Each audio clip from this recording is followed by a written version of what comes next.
We're here. We're back. This is cool. We're actually so excited about this setup today, guys. Welcome. Happy Sunday. How's everyone doing? I think I can even go lower. Chillin'. Hi, Tracker. Hi, Blondie. Hi, Yediris. Hi, Mish. Good to see you all. How was everyone's weekend? We got back, what time last night? I think around like 5 p.m. And we were pretty tired, had a nap, got some food to eat, and then didn't unpack most of the stuff from the car until this morning, really. So we are just settling back in after a trip of 3 days. We went Samo, 4 total, I guess. So we are going to go through all of the content, the photos, the video. Sam even took some drone video footage that we got uploaded up onto the iPad today. So yeah, this should be a fun one to go through. And if there's anyone that loves to travel around and road trip, I do have the link of our map that I created on Google Maps if you guys want to kind of follow along as we go through it.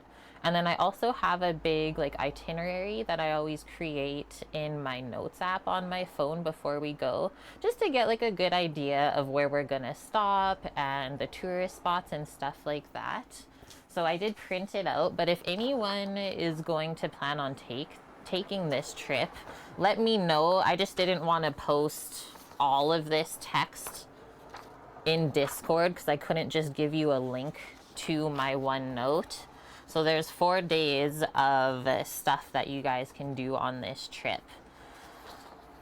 All the way from where we are in Edmonton, south down to Waterton Lakes, and then back up through Crow's Nest Pass and Kananaskis country, it's called. So let me know if you guys have questions as we take a look at the photos and video. And I'll try and explain, like Misha already asked, which was so funny, like why is it, or who named Kananaskis? Why is it named that? So then I quickly just looked up as we were on the starting soon screen. The area of Kananaskis is named for the river, which was named by John Palliser in 1858 after a Cree acquaintance, which was pretty cool. Yeah, you're asking the important questions. So throughout our little slideshow today, we have some like UNESCO World Heritage sites and stuff like that. Some pretty big historical things that happened in Canada once upon a time. So excited to share that with you all. I'm going to switch the scene. I thought it would be nice to not have any music in the background just in case there is audio for some of the videos. But let me know, guys, what you think. And then, yeah, the only thing I need to adjust is the audio from the iPad for you guys. But we're going to start from September 11th.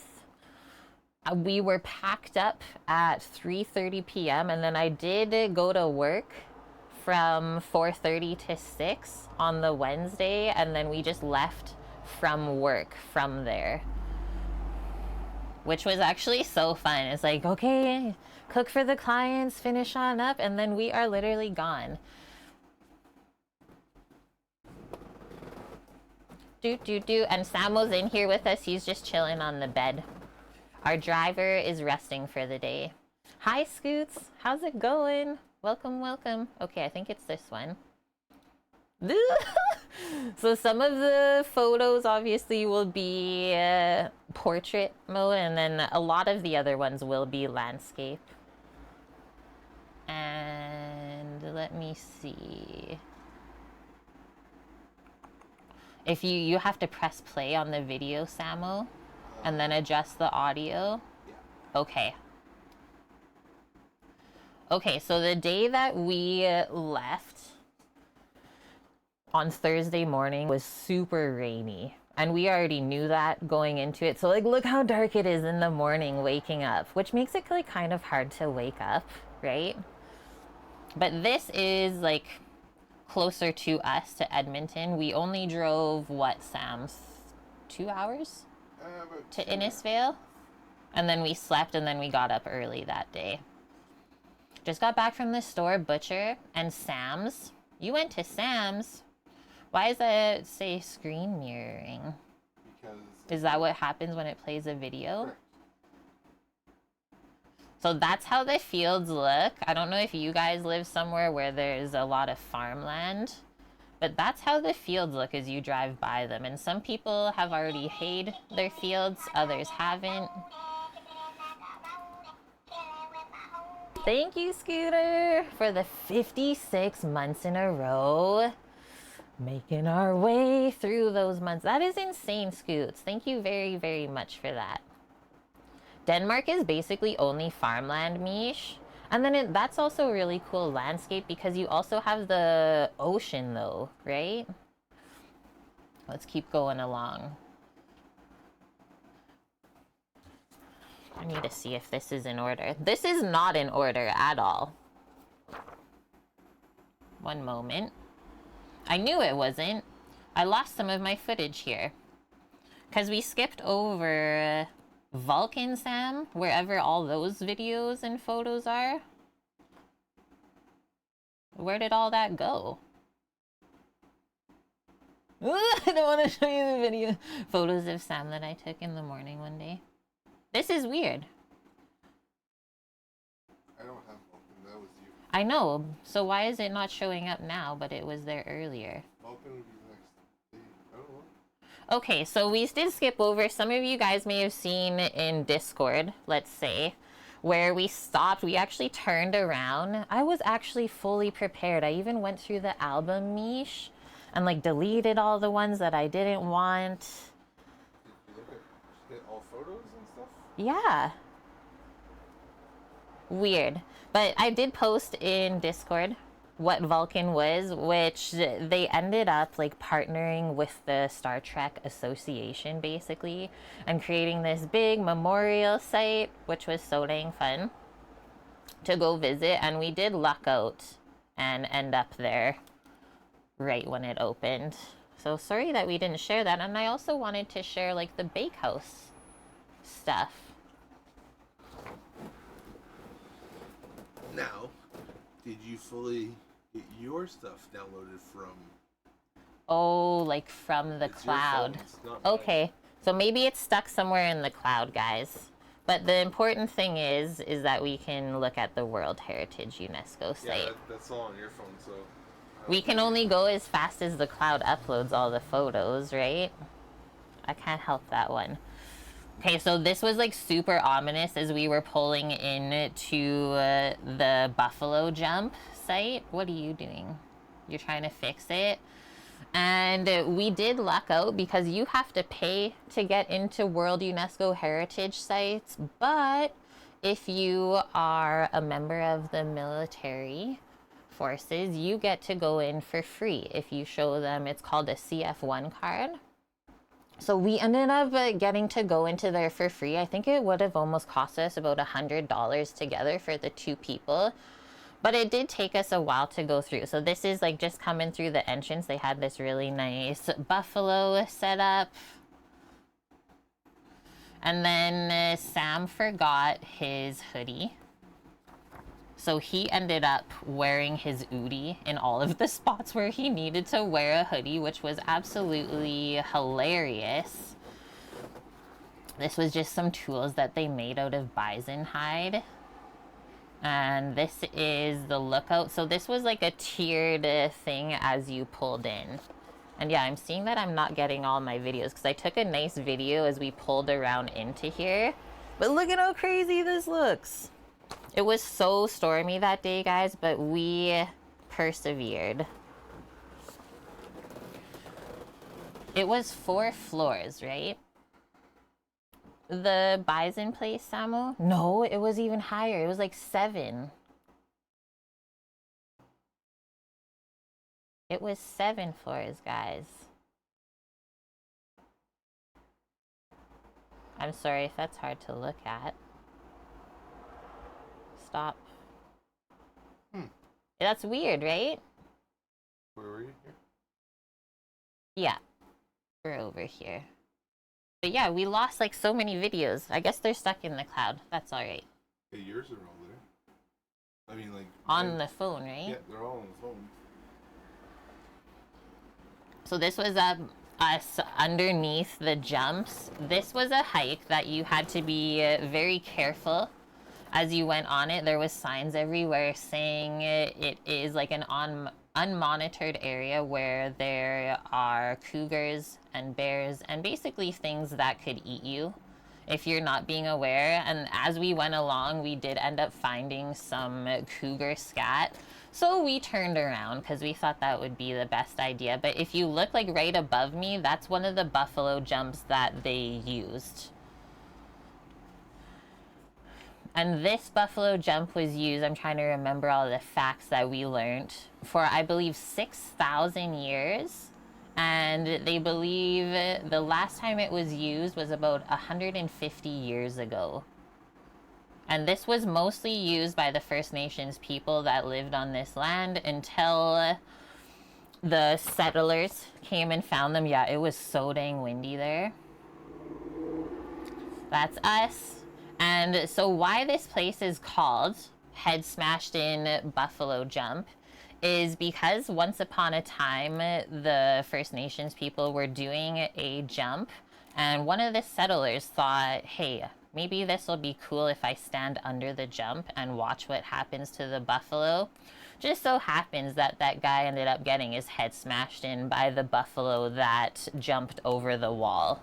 So kind of a gruesome name, but very interesting story. Right? It must have been such a crazy experience, Mish. Very sad, but it was also a way that, like, the First Nations people were able to survive throughout the winters.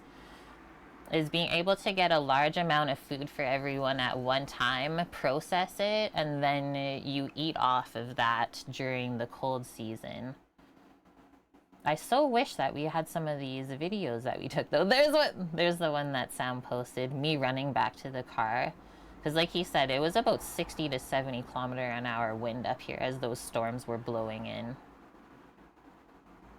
What's this? Okay, so after the buffalo jump, I mean, we didn't really know where we were going, so we actually ended up going onto a full gravel road for, what would you say, like 50K?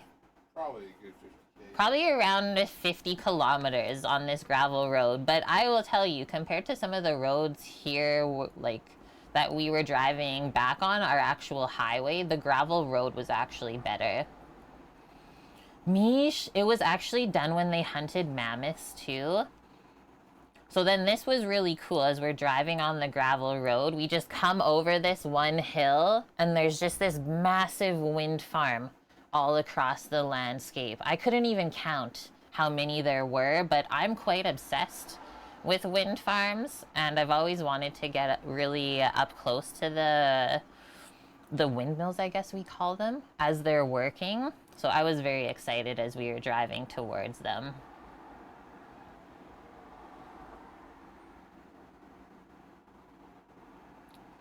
And it was so cool because, like, people live right there, basically, by the wind farm. You got lots there on the ocean. So we don't see any of these up where we are. Oh, that was a terrible video. To see as many as this all together was so, so cool. So we're getting closer and closer, and I did ask Sam to pull over at one point. There was a couple that were also broken, but you could definitely tell, like, it was such a stormy day because those things were flying. I'm gonna skip ahead a little bit. There. And going up beside these and standing, like, outside of the car, you could feel the wind coming off of them and, like, hear the whoosh of the blades. And we know how big these blades are because on the last trip that we took down south, there was a truck hauling a brand new blade to one of the wind farms. So we saw just how big this was. Deceivingly large. Hi, Wilson. Hi, hooligans. Hi, bonk. Part of Canada looks just like your Midwest plains because it really is. Yeah, what did, I think Folk Metal said, it looks like Kansas. You produce so much energy from wind that you can sell it to Germany. Me. Okay, so we're done there. And I want to see actually where this is now. Perfect. Okay, so we didn't skip over Old Man Dam, it's called, and Bridge.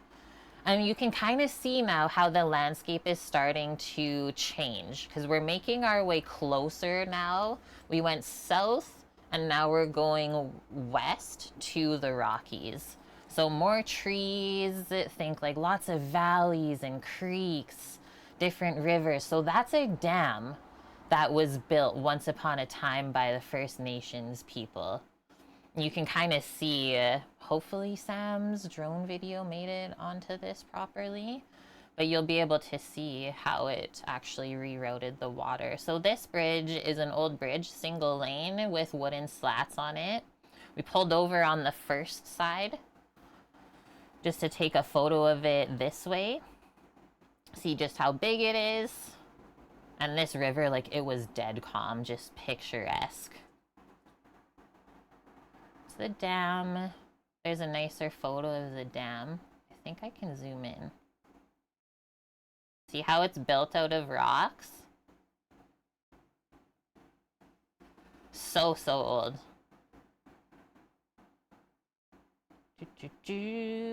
And then we went across the bridge. Good old southern Alberta. We never have seen any of these parts of Alberta, so this was so fun.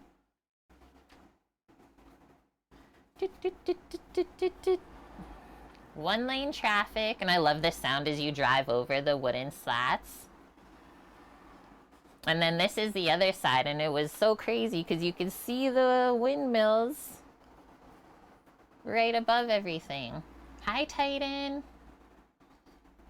And then hopefully Sam's drone video. So this is Sam's drone video that he took for us. Enjoy. I'm not gonna talk too much. There was people fishing on here. And I might have picked a lot of rocks from this river bed. It was very nice. But the water's just glass.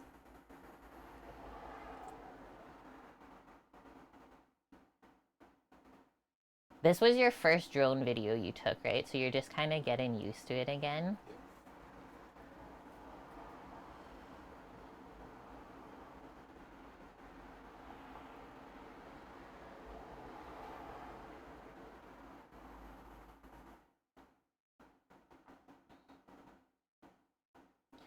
One note I will say is you can tell how wide that riverbed actually is. Like in the springtime when the water is really flowing through there, it's gotta be crazy. There's a reason they built the dam there, right? That's so cool, hooligans. You've lived in some cool places then. That's me. Yeah, there was a guy down here fly fishing.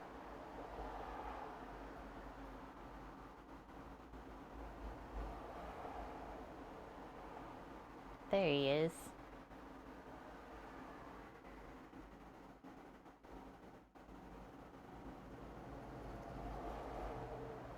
That's where you want to be. That's what we always say too. Is wherever we end up, Wilson, there's gotta be like a river, I would say. I would want a river over a lake.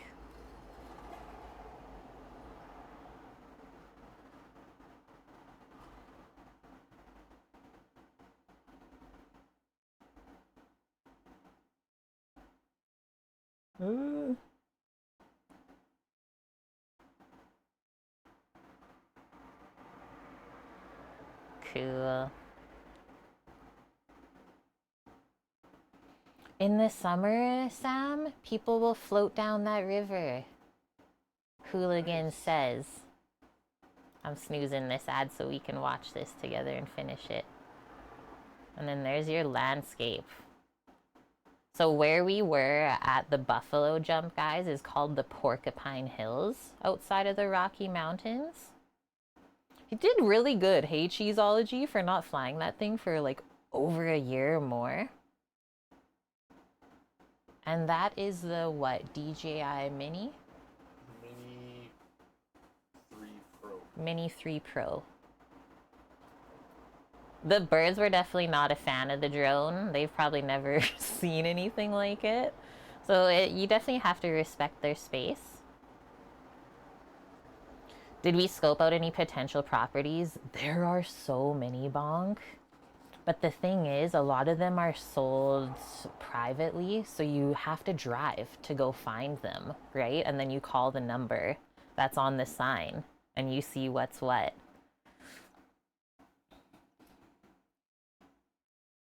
See the rapid where the moving water and standing water meet? That's where the trout are. Yeah, we actually went to a trout pond, you'll see, yesterday on our drive home. I think it's called Mount Lorette Ponds. And they stock it with trout in the summer, and you're allowed 2 per person to catch. There was 0 trout left in that pond, which is fair, like end of the season, right? I just thought that this plant on the shore of that river was so beautiful. It's like stuck out to me. So what's this one? Did you take 2 drone videos? I don't know. There? Guys, I think this is a different one still.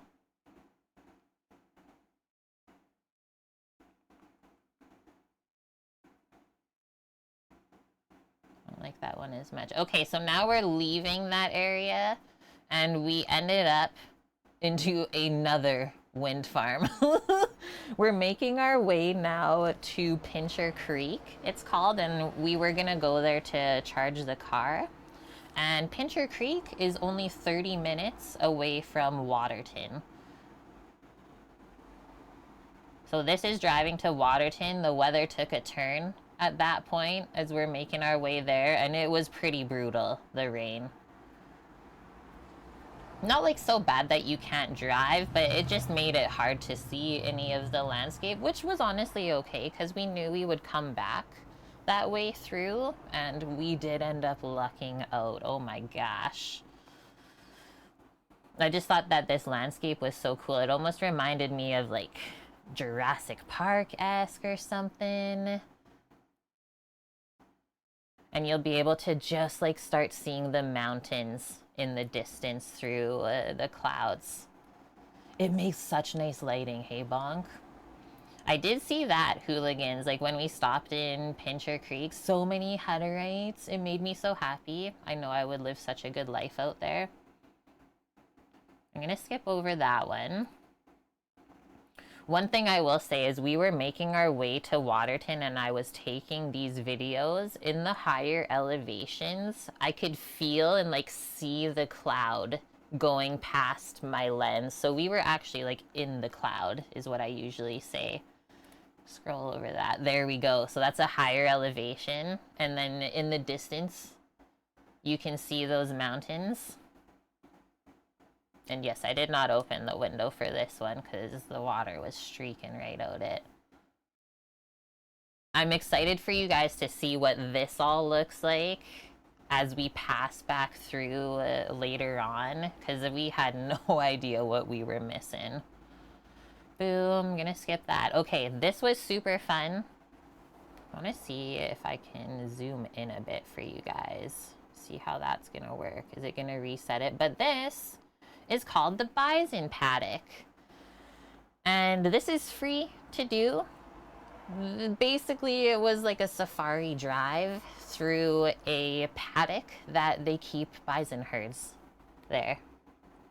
So yeah, you're not allowed to leave the vehicle or anything like that. And it is a gravel road. And yes, we weren't scared to take the Tesla on the gravel road. We got to see what the car's made of. It was so fun driving through though, because like every time you would come up to a hill, you'd be scanning to see where the herd may possibly be. And then yeah, the mountains just like peeking through the fog in the background. But yeah, this whole time we're driving, we're like, where are they? Oh, there they are. I wish we could zoom in on this more. Sam took a lot of landscape photos and videos. And I don't even know if mine came up because they walked right in front of the vehicle, guys. It might be that one. Wonder how many Canadians get out and mess with bison versus how many Americans see. We were so lucky. The Americans that will get out and try to pet him, no thank you. That was one of the bigger bulls. Just looked right at me though. I had the window open. So that's their watering hole over there that he was going to. We were so lucky because we passed through this paddock on the way out again because it was nicer weather. They were far away from the road, so you couldn't even see them like this. People do ride bison though, like that's a thing. Look at that. Exactly, Wilson knows. It was so amazing though. And then we were like saying, like, they look like such funny animals, right? Like the back looks like a horse. From the side, they kind of look like a bear. And then the front is like a cow. Is like a Highland cow almost. You can break bison, yeah.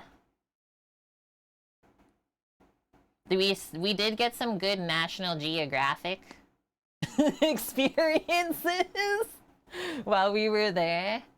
One of the males was a little bit frisky. Nothing happened, but it was so cool to like see the attempt. And then Sam was also like obsessed with one of the bisons that took like a really big poop. It was crazy. We were like, oh my god. Okay, what else is this? Oh no, there it was. I'm just gonna skip over that. Oh no, I didn't skip it.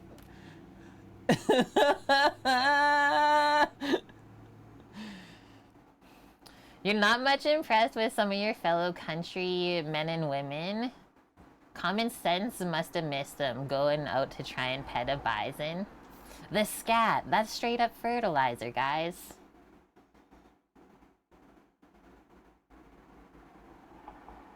It was definitely raining at this point, but so worth it. And so we were there, what, maybe 10-ish minutes or so? And then when that one bison that went to the water hole, he passed back over to the herd in front of the car. He came back and then he started like grunting to the rest of the herd. And then the ones that you can see on the side that are like sleeping and bedded down, they started to get up and the herd started to move all together to like a different grassy patch. It was so cool to see like them talking to each other. Yeah, they literally fertilize their food for the next season. But you can tell just how big that one bull is compared to the rest of them, right? We also had a really cool other experience. Is this it? No. Clem! Thanks, Clem. You're over the 3-year mark. 37 months in a row. Love you. Are you doing good? Did you have a good summer? Those are big boys.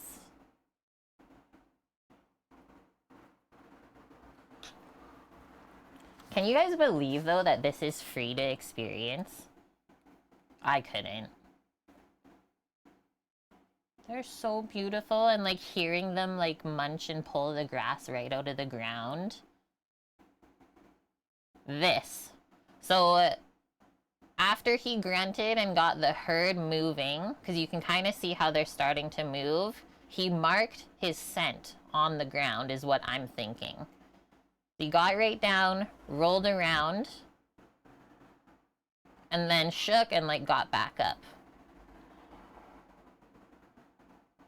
You can see how quick they move though. You would not think a big animal like that can get up that quick. Yeah, we're definitely enjoying the cooler weather. Definitely felt like fall. Okay, so after that, that was about maybe 10 minutes outside of Waterton. Not even. Yeah, maybe 10 minutes outside of Waterton National Park, like the town. And yeah, we were hungry, so we went out to a place called Zums, Z-U-M-S, Eatery and Mercantile. And there was a sign on the outside of the shop that said world famous chicken. And if you guys know Samo, he always gets the fried chicken. So he got that. I thought it was okay. How did you feel for, what was it, $15? It was an $18 plate, so that's not bad. $18 for 3 pieces of fried chicken, the fries, and the slaw. The fries were good though, right? Like, they look so deadly. The chicken itself, a little bit salty. I did like the spice level on it. Like, it was kind of spicy. Sam will let me try some. Is my sandwich gonna be here? Oh, from afar. And then I just ended up getting a Reuben sandwich. There was no side. And it was yummy too. It all tasted fresh. There it is. Just came with some pickles and like a side of Russian dressing. Perfectly like crispy. And then the warm sandwich after the like cool rainy day was so good. Okay, so after that, we just pulled into a parking area in the park that was right on the lake. There was about 3 different parking areas in Waterton town that you could just park right on the lake, and this is what you looked out to. Still pretty rainy day and dreary, so we just kind of decided we would hang out in the car and be cozy. But then we got bored of that, so we went out, and I thought the trees looked amazing. Like, these ridges in the bark were so deep and like thick. I think you'll be able to see my hand to it. I was like, holy, like I've never seen bark that thick before. This is looking out onto, this is Lower Waterton Lake, right, Samuel? Lower Waterton Lake. And we just took a little walk along the beach. There is in total, it's 6.5 kilometer the hike. You can do an entire loop around Waterton and like see everything that you should. But if you don't do the full loop with the hotel, it's only 3.5 kilometers, so about an hour. And it's all a paved path that it is like 2 people wide, so it's such an easy walk around. We didn't do all of it, we just did some parts of it since it wasn't super nice. So that's the paved path that you're on. Yeah, imagine a sunny day, you'll see, because we did end up here for sunrise. It's so nice, and I will say, so this is off season. It's like a ghost town there right now. It was amazing. So that's our little walkie. It looks so majestic, hey? Do this. That's a video. I'm gonna have a sip of water.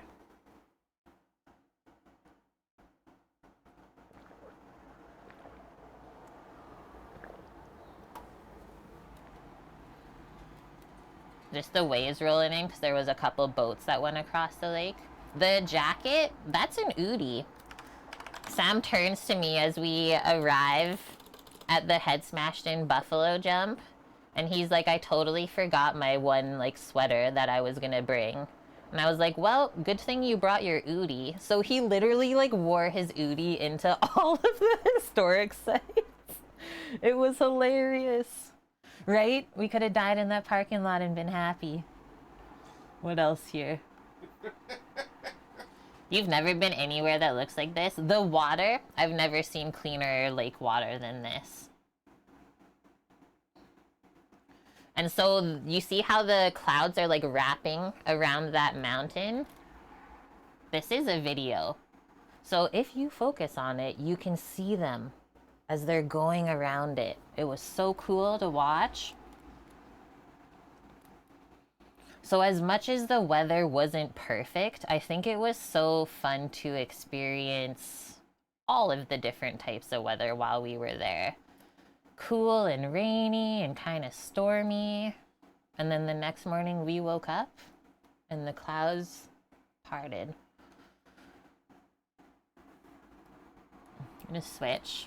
Nice pine cones on some of the pine trees. This is a very cool spot. So there is a creek that runs through Waterton and then comes out into the lake. So I'm down in the creek bed.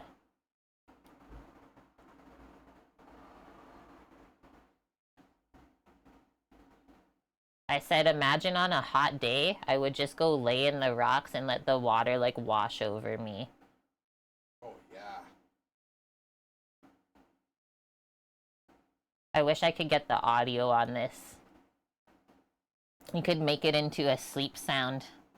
Oh, that was not okay. So this is Sam sleeping, and I thought he just looked like hilarious. He's just like in all of the bedding and stuff. I was like, are you okay? He's like, yeah, I've never been cozier. Oh, so good question, Wilson. In 2017, there was a wildfire that went through Waterton that took out a third of the park. You'll see as we go through here. Insane.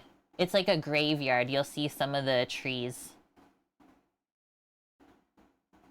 So this mountain, I'll go back to this. Can you see like all the different colors of the rock? Oops, sorry. There's like different levels in this mountain and colors of rock. There's like slate, kind of like green gray. There's red, tan, like whitish kind of colored, purple. So I tried to like catch or find one of each of the colored rocks. And so I zoomed in here so you can kind of see as well. Because look at that, like layers and layers and layers. Oops. Doop, doop, doo. Okay, this is the next morning, unless you want to see the cute selfie that we took, which is honestly pretty dang cute. And yes, it was windy, so my hood was like a sail. Next morning, we got up. We were up so early this morning. We were up at like 4:30 in the morning. And this is around like 6:30, 7 a.m. We finally got out of the car. It got light out. I don't know why the seagull video is not loading, but we'll skip to the next one. So this is still walking along the path on the ocean, but the other way, right? Because the path kind of ended at that creek. So the next day we were like, okay, so we're going to start where we started there, but then turn left instead and go down. This log house, like, I don't know if you guys can tell the size of these logs that they used. I've never seen anything like it before. It's the most beautiful house ever. I had to take a photo.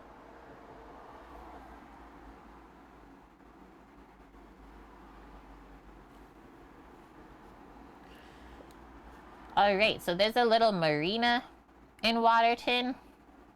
You can take, this was the little like white and red boat that we saw. I don't think we saw it in any of the photos that we looked at together, but it did go across the lake that one day when it was stormy.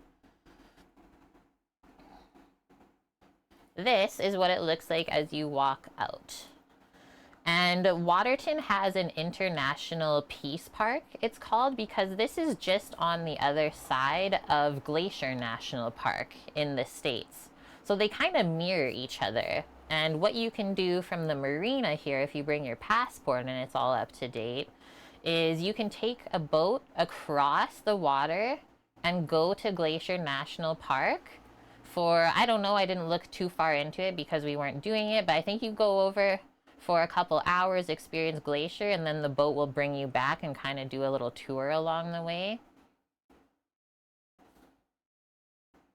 But this is what the other side looks like. It's like a little inlet.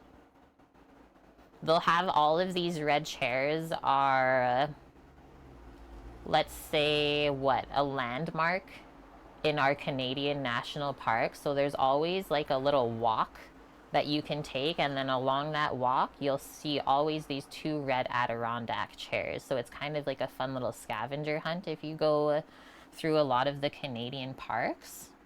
Up here you'll see we go up to it. This is the Prince of Wales Hotel, built once upon a time for the Prince of Wales. They named it after him.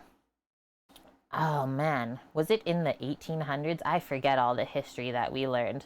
But they named this hotel after the Prince of Wales that was coming on a visit to Canada to entice him to stay there.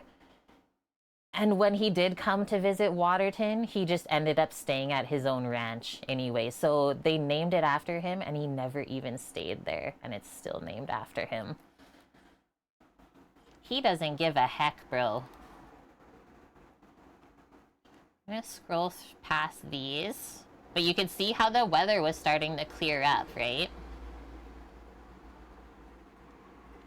This hotel, thank you, Hooligan. So this was built in 1864. This was built before Canada even became a country, 3 years before. And this style of hotel is known as rustic. So this is a pano that Sam took as we were standing where we were.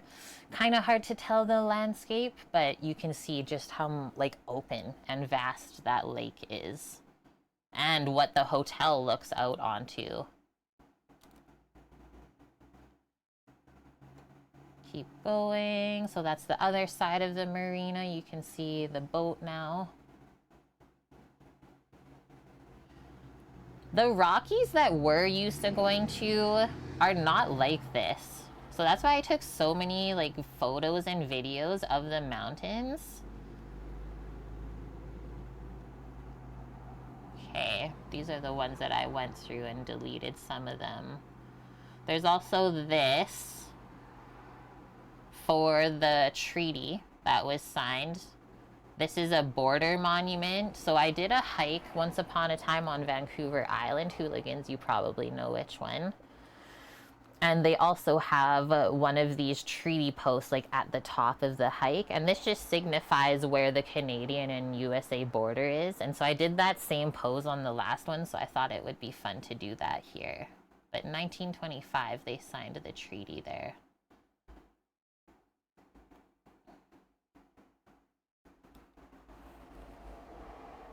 They have steps all along here. I'm sure it's a really busy like beach. It's rocky, but definitely beach.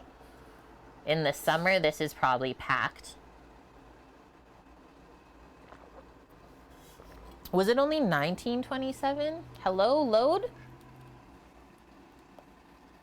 So 1927. I know there's another Prince of Wales hotel in Ontario.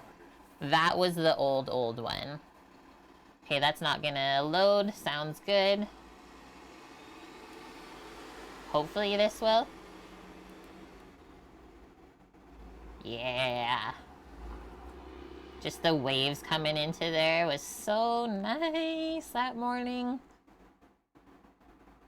And you can tell how clear the water is from this video too.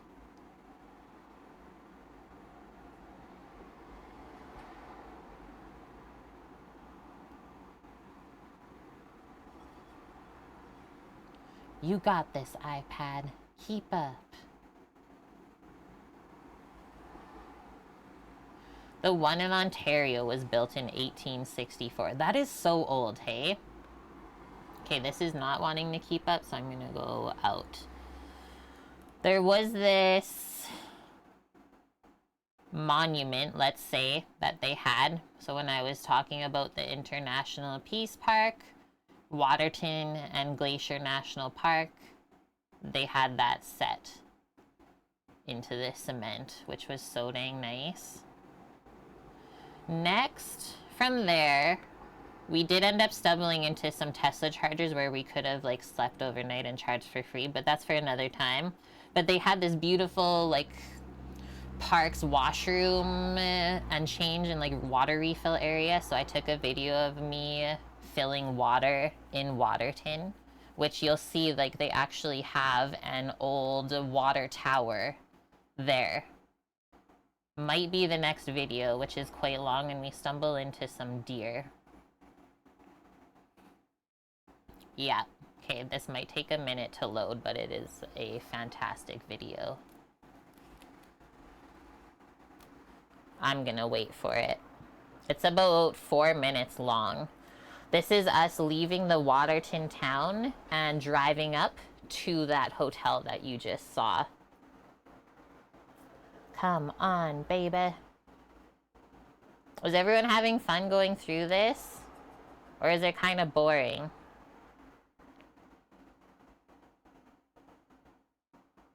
There we go.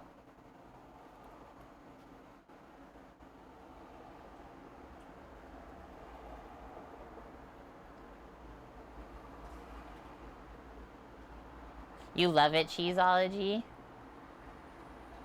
Perfect then. Yeah, I was so happy to see that the rain clouds were lifting that morning. So to the right is our lake, and there's a beach down there. I think it's called Driftwood Beach. So you can see, like, on a sunny day, that would be beautiful. You like cheese? Me too. Keep going. Oh, you did that as this whole video? Yeah.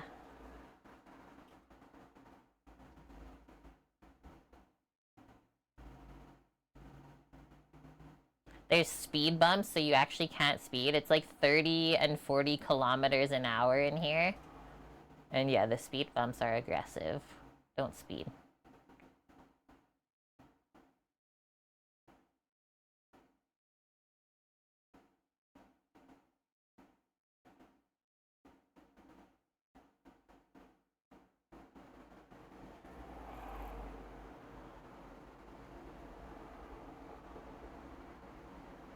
That's their sign, Prince of Wales Hotel. That's the view. There's the water tower. And then we're like, oh no, there's some deers on the road, which are like some of my favorite animals ever. So we just slowly approach them. We're used to this from living in BC. You gotta get the audio from the thing, right? It isn't? Nothing is showing on my side. I just have my mic cam showing. Okay.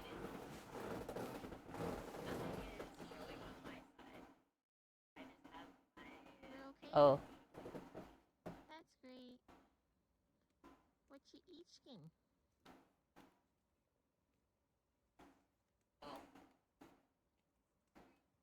I don't want it super loud. You can turn it up. Just a lot of me talking to animals. I don't want it super loud. But she looked right at us. Just a lot of me talking to animals. I put peppermint oil in.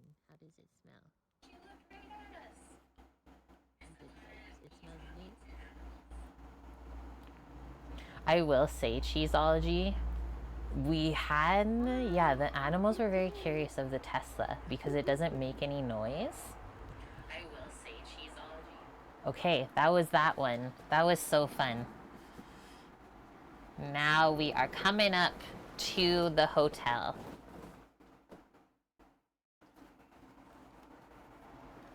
Let that one load.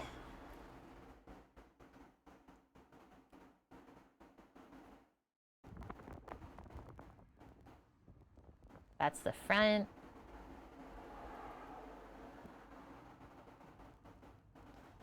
So the hotel itself was owned by a Canadian company, but they contracted an American company to build it because they liked the way that that company built the hotel in Glacier National Park, and they wanted to kind of mirror how that looked in the Canadian park across. So an American company was contracted to build this hotel.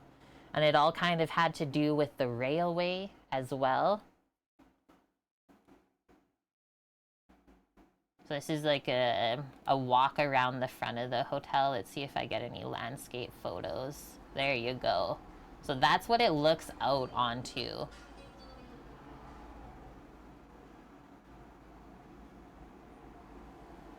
That's looking left from it if I was standing out. That would be leaving Waterton. And then this is starting to look right. So I didn't know there was like this kind of jut out or island coming out with all these trees. Looked so cool. It was like, wow.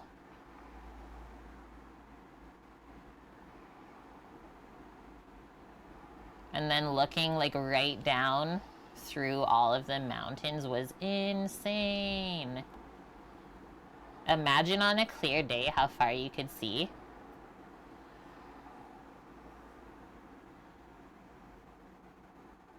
There's Samos. I actually really love this photo that I took of him. It turned out awesome. All of the contrasting colors and stuff against his gray clothing. And then, yeah, you could see like all of that brown. That's all the dead trees from the fire. They said when we were in there, because I did, like, while we were waiting, we went and ate here for brunch. While we were waiting, I did some research. I forgot what I was gonna say. Oh yeah, the fire. So when the wildfire came through in 2017, it was literally steps from the door of the hotel, which is so scary. Okay, there's the overlook. Reminds you of Loch Ness, right? Just, oh man, slides through that little area.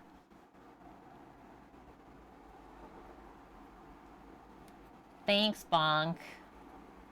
The clouds really made it look nice, didn't they?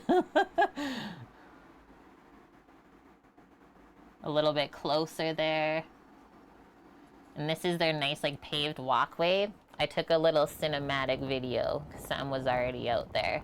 And then from this hotel, you can look down onto the town of Waterton fully. You can also tell how windy it was that morning. That's a good view.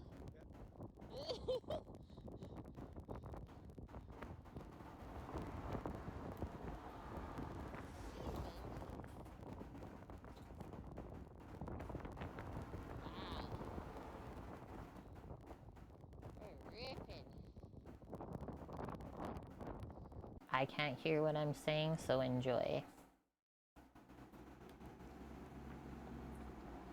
So there's that view now. You can see Waterton. Really quite a small town. Really, really small. Especially when no one's around. You had 73 photos left to sync up. I had 73 things left to... I'm not sure if it's done from the yet. cloud guys. So maybe as we go along on the stream, they'll keep uploading. But that's where we were down. So right down here was where those photos were taken when we were across. And those are the steps and stuff. And then to the right of that photo is the bathroom that we stayed. Then we changed that. Or got the water. Oh yeah, and then if I zoom in again, that's where we got the water. Is that gray building kind of in the parking lot? The red chairs, you got it, Wilson. Okay, look at this one though, right? Let me try and move this over for you. Amazing. So this style is actually called rustic when it comes to building design. I don't know if I've ever seen like a proper rustic building, but this is what's known as rustic architecture. I don't know if I have a photo of the posts. Like there's all these massive wooden posts at the front and they're all carved square out of Douglas fir trees. Nope, no photo of the post, but here's my yummy brunch that I had. So I got a smoked trout breakfast bowl, it was called.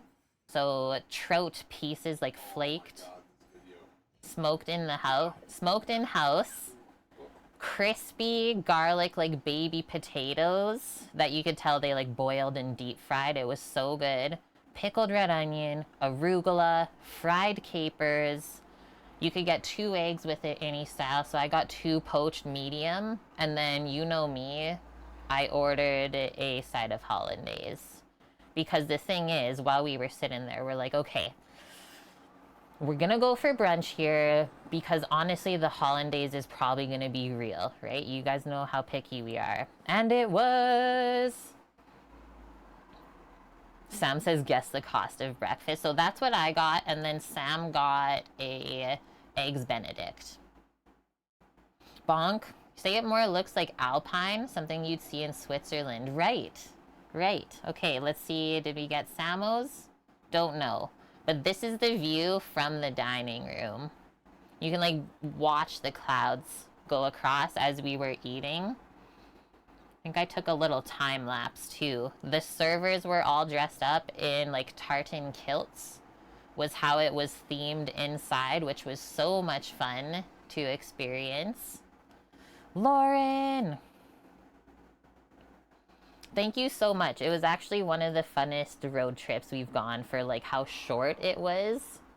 Everything we got to experience for free.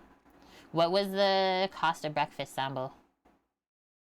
Kate's was 30, so $30 for that bowl of stuff. And then Sambo's was 22. There's the doors. It was so nice inside. I should have took more photos inside. Okay, now we are, I think, leaving the park. Was this our second day at the bison paddock? No. We are just leaving the hotel right now because you can see the water towers on the left. So that's the view from the front of the hotel.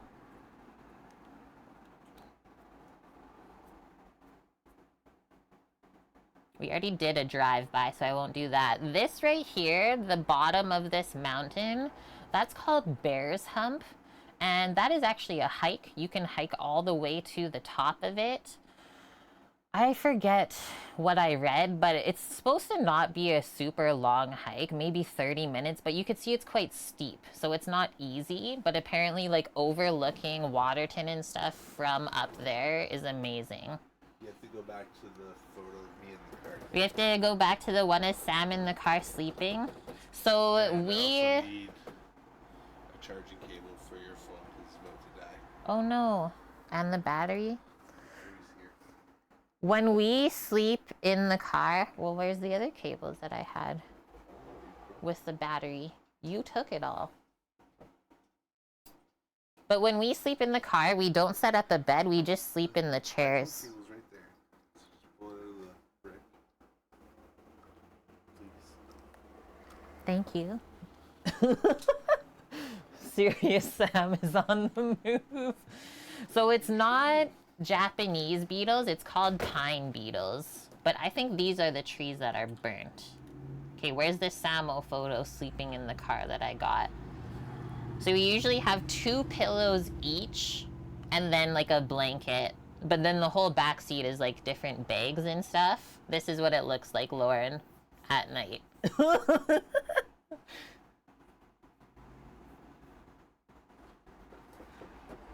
He does okay.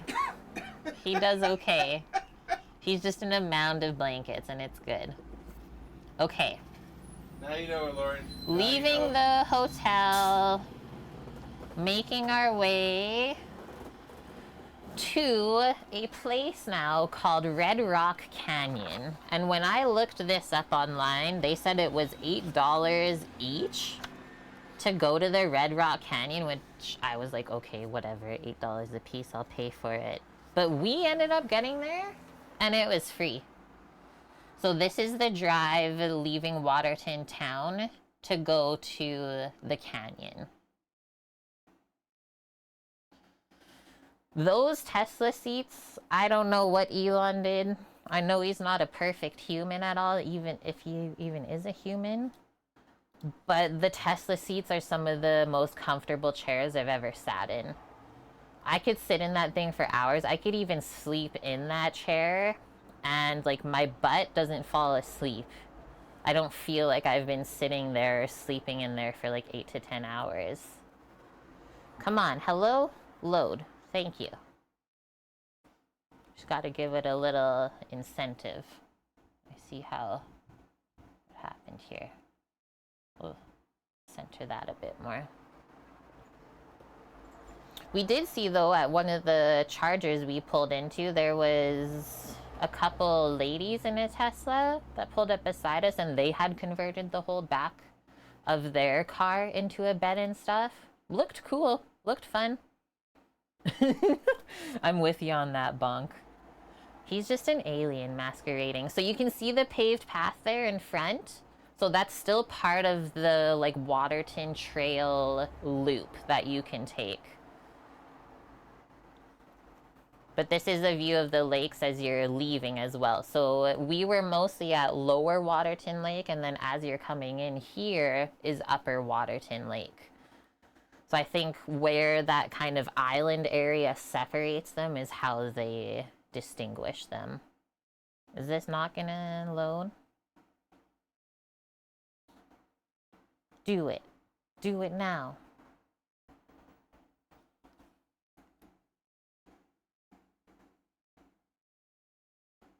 I don't know what that is.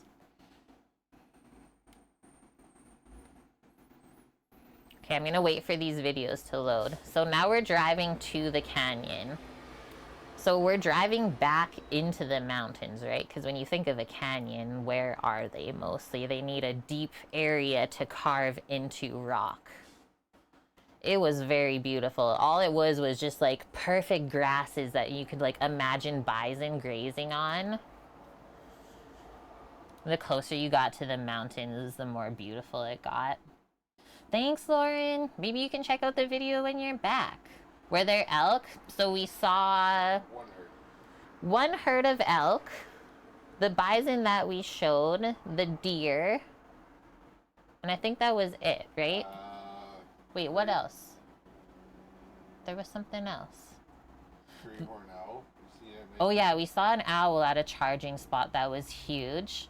There was supposed to be bighorn sheep, but we didn't see any on this trip.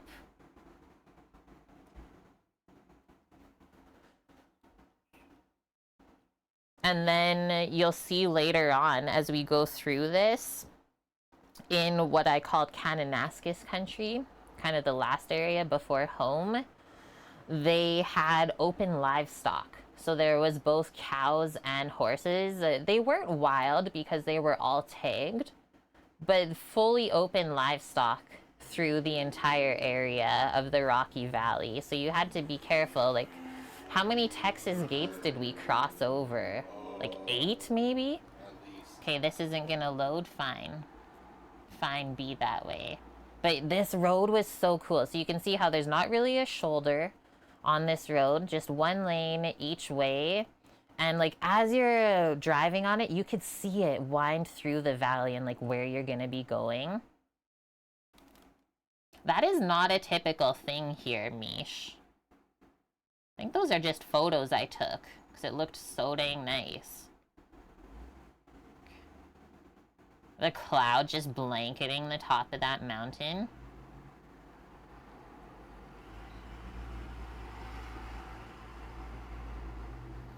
I guess I really liked that mountain. Okay, there we go.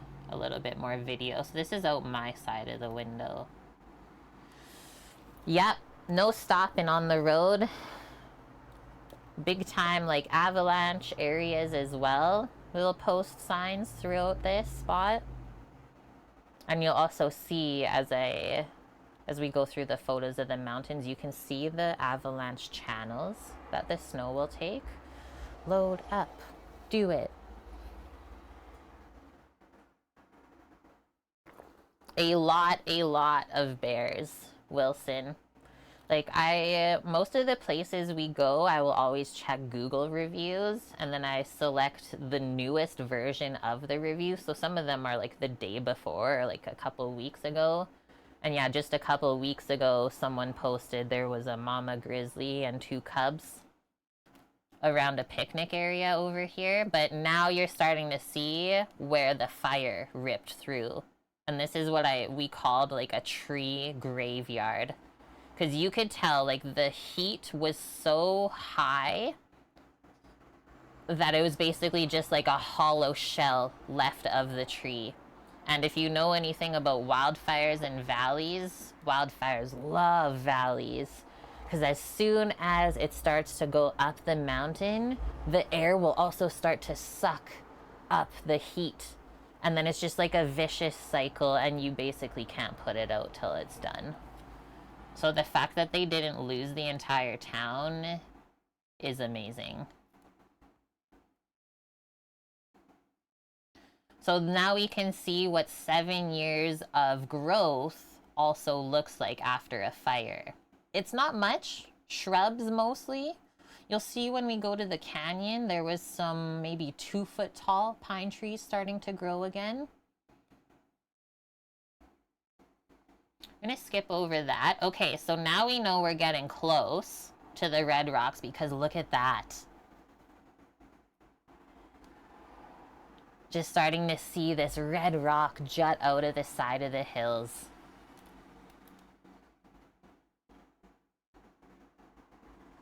And a lot of these things are going to be closed at the end of the month too. So we really lucked out getting through here. Like the road that we took through Kananaskis country is closed from November to June every year. Oh yeah, Samo took us across a bridge part. So this was also a like slat, a wooden slat bridge.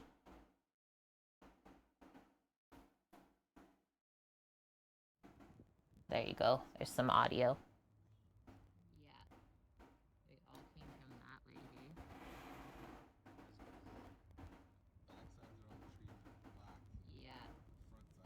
The one thing about this section is you could see which way the fire came through the valley, because one side of the tree was completely charred, burnt, and the other side of the tree bark was like it was almost untouched. Cheeseology, you work for an aerial firefighting company in BC. It's unfortunate that summers are so busy with the fires. I mean, shout out to you guys and making sure everyone stays safe, right? I'm gonna scroll ahead because we just go back through over the bridge. But this was like there's a lot of spots where you can just pull off and a hiking trail starts off of there. So you can see, they'll give you all of the info you need about where you are and all of the different hikes you can take from that spot. Let me see where we're at. Okay, so we were starting to see that the weather was getting bad. You can see on the left, it's starting to roll in again, and that was forecast for the day. So it was like, oh, we're cutting it close. Going to the canyon, right? Canyons can be a little bit dangerous in storms.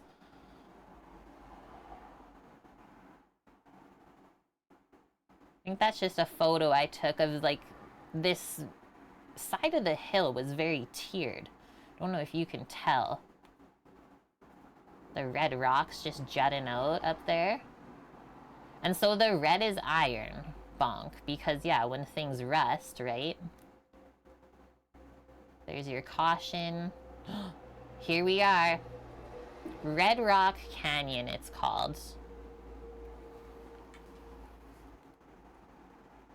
This is a vid. So they have a walk all up through the canyon, and then you go across a bridge, and then you come back down the other side.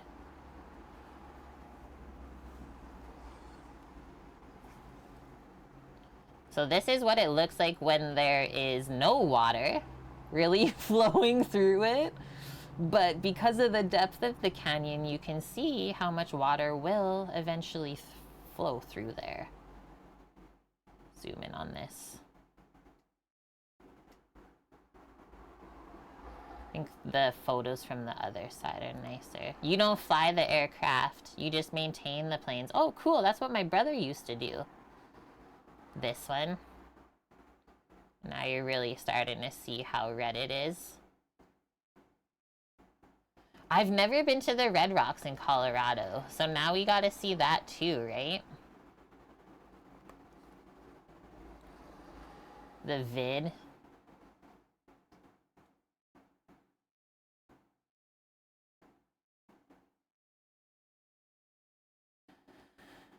I'm gonna keep going.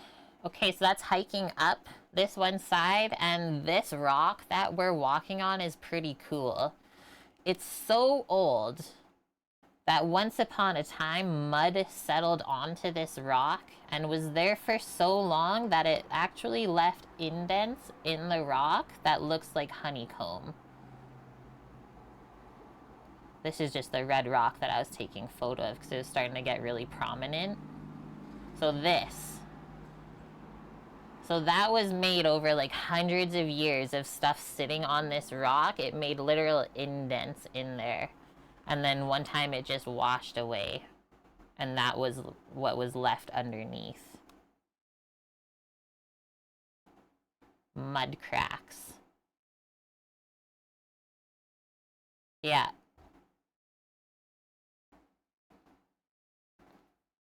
Took a photo of it explaining just in case I forgot. So now we're going across the bridge.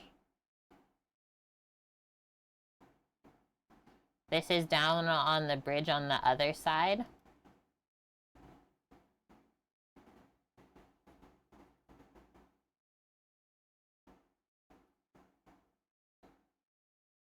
Kind of dark, right? Still early in the morning. If you zoom in though, you can see more. I liked all the little pools, right? It'd be so fun to like go walk up in there, but it's very dangerous. Nice, just us. We tried to like take a photo of the canyon behind us, but it didn't really work.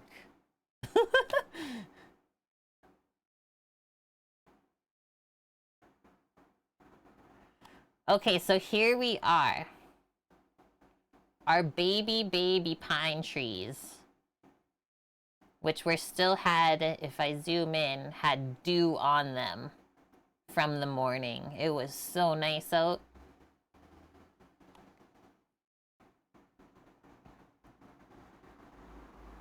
Me looking down. Whoa. A samovid. So, I thought this was so cool looking. This stump was so dang shiny. Let me in. Why can't I zoom in, guys? There we go. Because it's... You can see everything in this photo. The burnt here in front as well as behind. And then our new growth trees that are 7 years old. 2 feet tall. Just goes to show how hot this area was though. Cause like I swiped it, you know how stuff gets ashy, right? In a fire, I swiped that. 0 even residue on my hand. It was just like petrified. Scary. It's a view of one of the mountains. Very ominous looking. And we could also tell that the storm was starting to come back in. Alright, now we're getting into the canyon more. So this other side had a lot more access to go down into the canyon. The different pools. Yeah, at first I was afraid. I was petrified. Were the trees dead from beetles before the fire? That I am not sure of.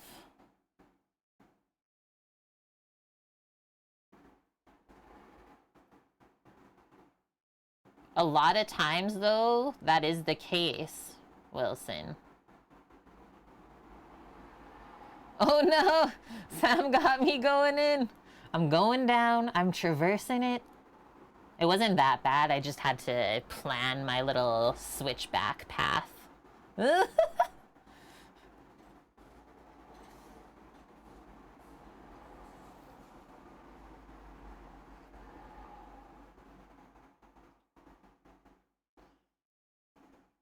It's a natural cycle. It is with the fires and stuff.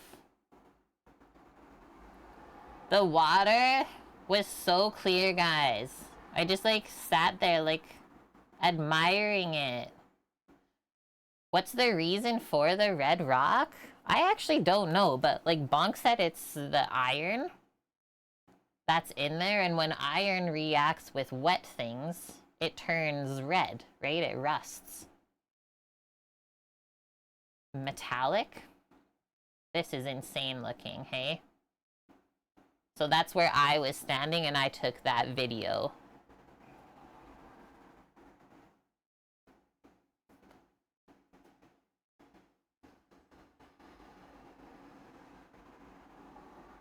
The lighting couldn't have been better.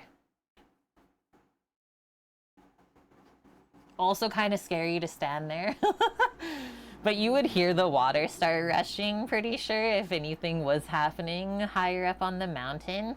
So as I was walking out of the canyon, this is what the side of the rocks looked like. Just like the smallest, like these were maybe a 1/4 inch thick layers of rock just piled up.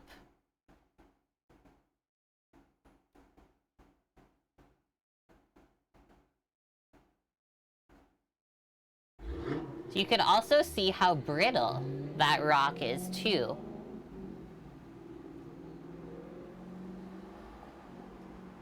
And then after I went down, I made another guy be brave enough, and then he went down and took photos too. Was like, you got this, bro. And so then this is on the other bridge going back across as we're leaving. Make that your background photo, hey? So I'm really, really happy we went to do this, and once again, it was free.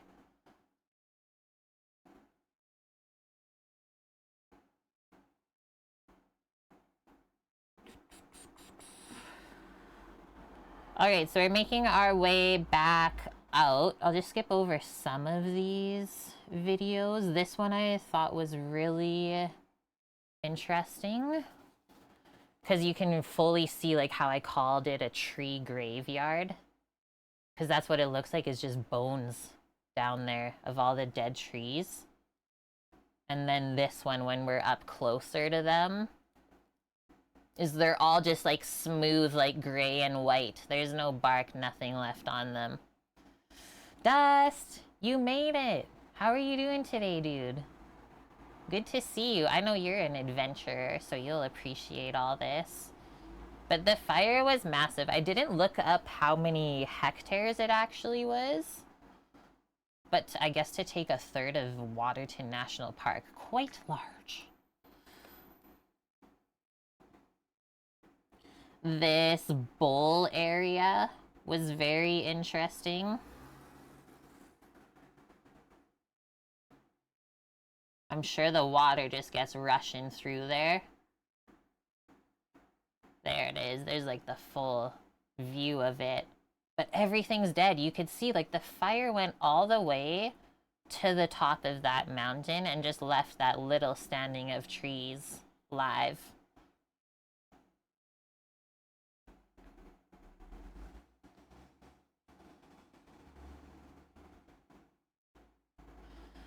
Now we're leaving on our fun, windy road. So this is what it looks like exiting the canyon area.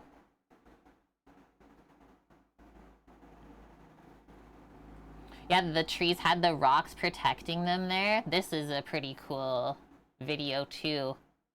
We're starting to see the layers of the clouds covering the mountains. We're like racing them out, basically, of the valley.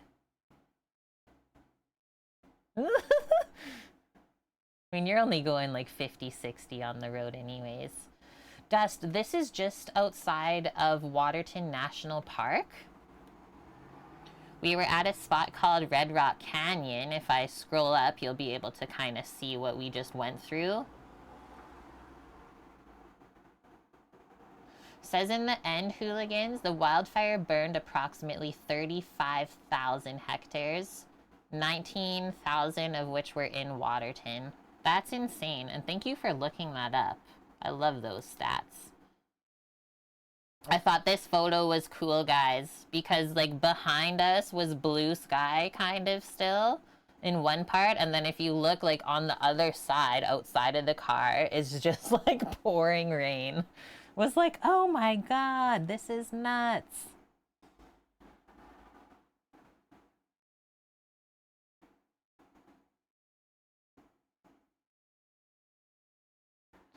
Go, go, go.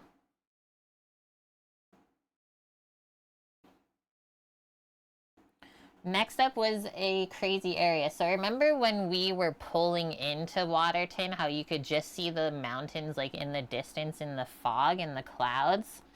So this is what we were actually looking out onto, is that. The entire valley, this area is called Twin Butte. And this is just a little overlook stop off that you can pull into. Maybe fits like 5-6 cars, that's it. But this is what we were looking onto that day. And so we could see the entire storm system roll in. It was wild.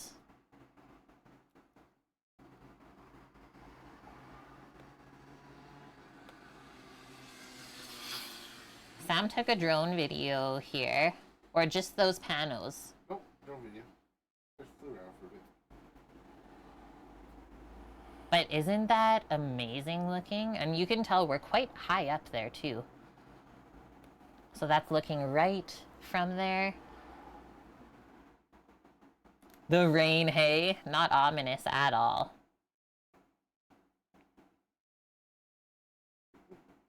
It's amazing, Dust, what we saw. So beautiful. Literally where we came from is where the rain is. Hell, I'm quite high up there too. I expect nothing less. This one, amazing. I gotta go to the bathroom real quick. So I'm gonna mute this and leave you guys for a second. Enjoy that view. I thought this would be a good stopping point. I will be back in a moment.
Hello? It's me. Everyone have a sip of water. So yeah, if there's anywhere in the world that I would love to live, it's like this area. A view of the mountains with trees and like rivers flowing. That's a dream. Oh, I need my little pillow underneath the keyboard. Pop up. Has anyone in here been to Glacier National Park? Right? Yeah, just drop us off and we'll be good.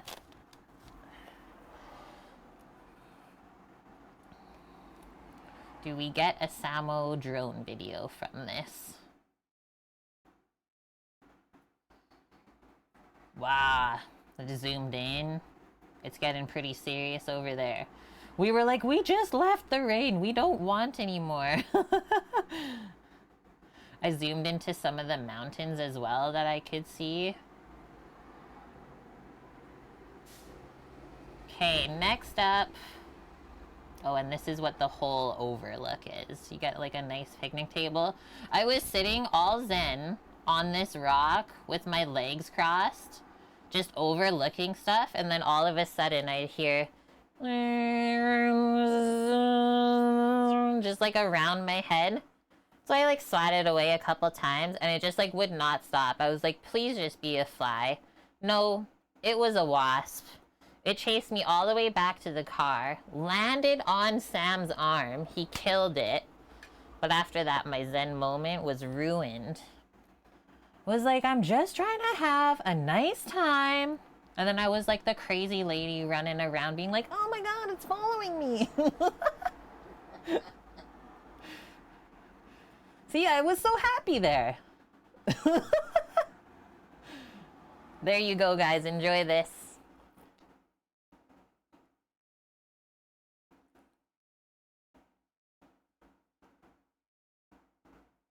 We don't know what's gonna happen. I haven't watched this one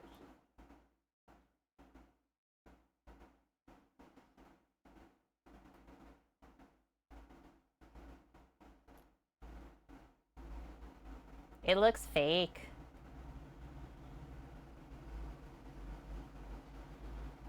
Like just the entire Rocky Mountain view.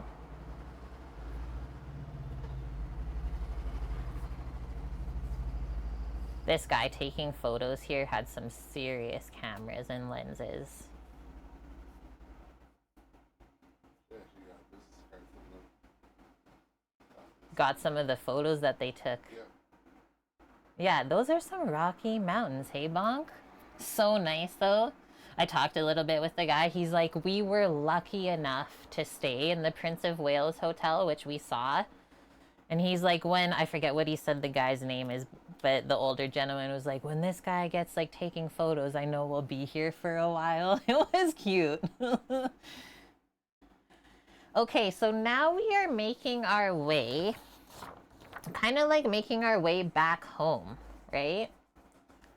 And we are going through some historic places coming up as we make our way to Kananaskis country, north again. So coming up, we have waterfalls called Lundbreck Falls, which was also a phenomenal stopping spot. What do I got here? So we go past back through the wind farm. I don't know what this is, but we're gonna start here.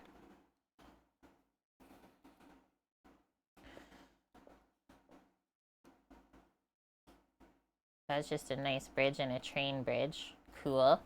Lots of trains in this area. And then this is Lundbreck Falls. So they said, like millions of years ago, this was covered by an ocean. And then as time went on and the water evaporated, this is what was left. So the layers of rock that we can see, there is so many fossils in there, they say. This is like part of the Alberta dinosaur trail or something like that. You'll see as we go along here. This is called Lundbreck Falls. I'll type it out. And if anybody wants this itinerary that I made, let me know and I'll send it to you.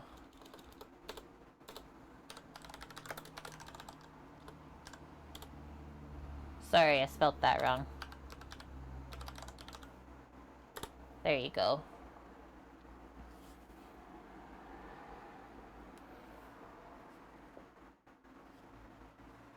And this was not a small amount of water here. Coming down.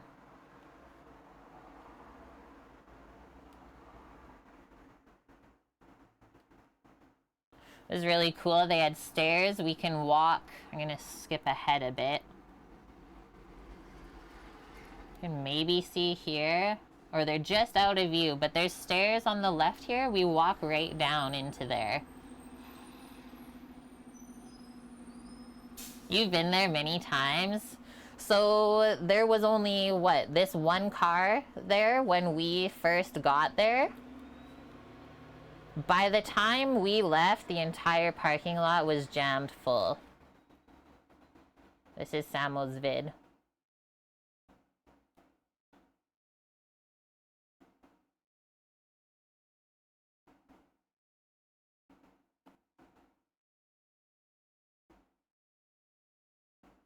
The water's really shallow right now there. So there's those two people. We were like, where are they? We don't see them. Are they okay? No, they were there. I'm upstanding.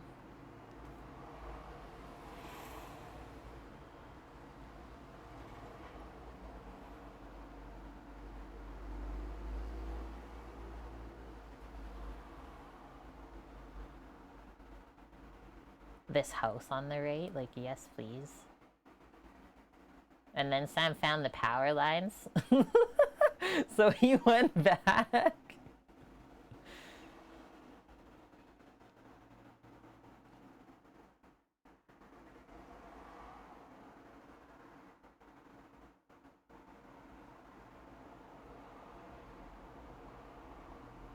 The red barn is so cute. Do you see? I see the smiley face they put on it. We did have so much fun using all of our stuff we have, Pell. I'm glad to provide this for you guys. We said if we can't stream because the internet signal is too terrible as we go through, might as well take content.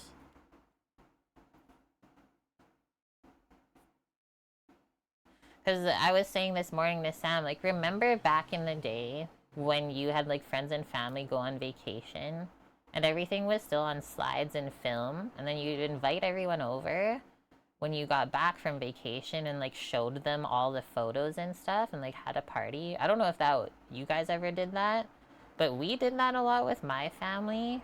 So this is what this feels like to me. I think he's done now. But that's all the vehicles that were there when we came back up. This is how you stop the droney. Boop! You just flip it upside down.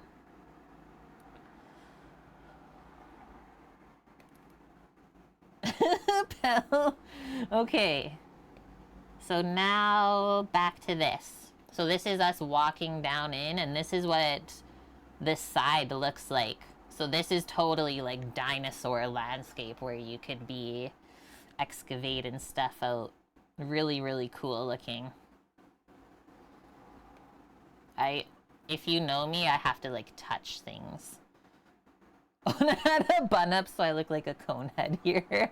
But yeah, that's a closer view. If no one's ever been around like kind of dinosaurish areas, that's what it looks like. So this is from down below. That's my finger. This is standing right there. And we were getting total, like, sprayed in the face. That was all I took? Maybe this one's more. There.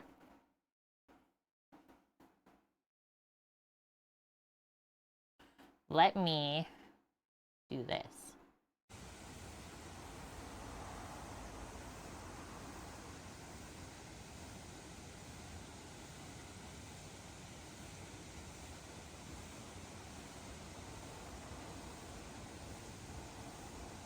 I have been to Drumheller. I was actually there when I was quite young. My family went out there. So it was cool to experience it again when I was older, too. Hi, Bob. How are you doing? Dust, your family did the picture thing? Okay, so it wasn't only us then? Okay. That's waterfall, yes. We get it.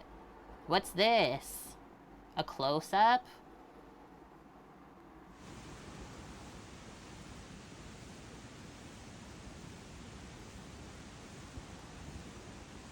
You don't want to go in the aerated water there. You'd probably never make it out. Not smart to think that you can just go swim in a waterfall.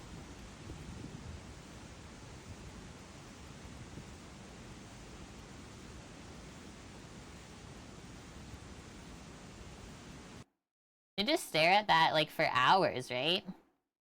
Oh, this was super cool. We'll just keep going through the photos now. The rock and stuff that you could tell fell off of the side and like this shattered apart. I don't know why it did that again. But yeah, just layers and layers of rock down there.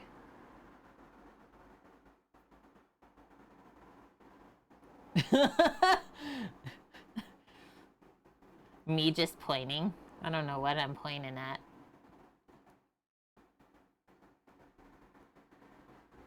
So not like a massive waterfall, but definitely a good amount of water flowing through it at any given time. Just not the tallest one around.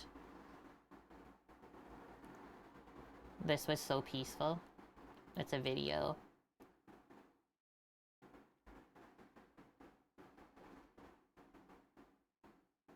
So no one here has been to Glacier National Park then.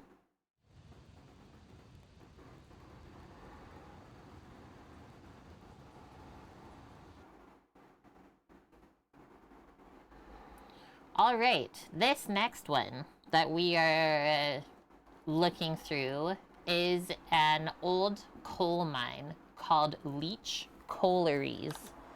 Collieries. I called it Collieries by accident. I put the I in the wrong spot.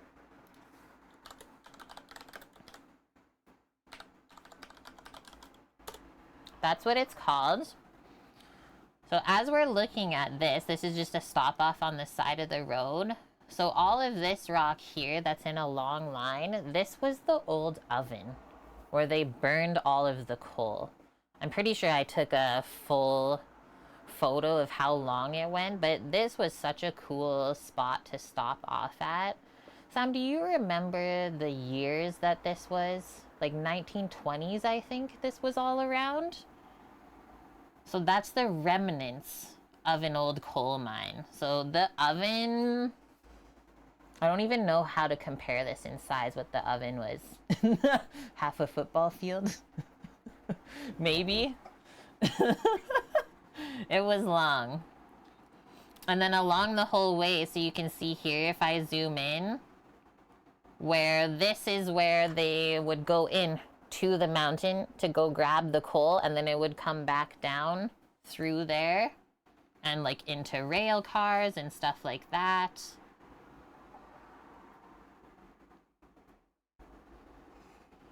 You go across a bridge next to the next part. When you've got to think about like running water near a coal mine is probably pretty important for energy.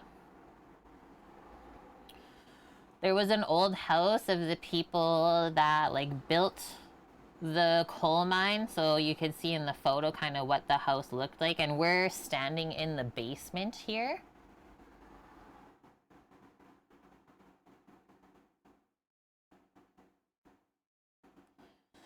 This is in the power building.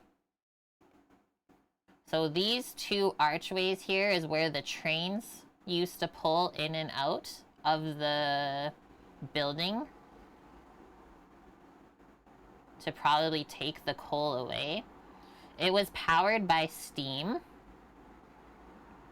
So you can see here.